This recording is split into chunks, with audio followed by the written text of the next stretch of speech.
పన్నీర్ ముక్కలు ఎత్తి పెట్టేసుకున్నామండి. నూనె పోసేసుకున్నామండో.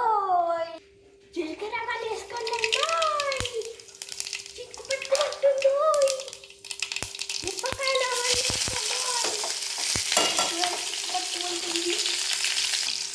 ఇదంతా తీసుకొని కలిపేయండి. ఇప్పుడైతే పసుపు తీసుకోండి, చిక్కడి పసుపు. ఇప్పుడైతే పన్నీర్ ముక్కలు వేసుకున్నాం.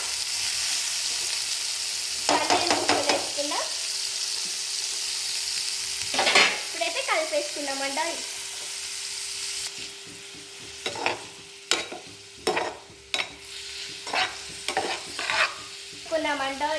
ఉప్పు వేసుకున్నాం. కారం మంచిగా ఉంటుంది కదండి. పన్నీర్ కూర అయితే రెడీ అండి. ఫ్రై అదే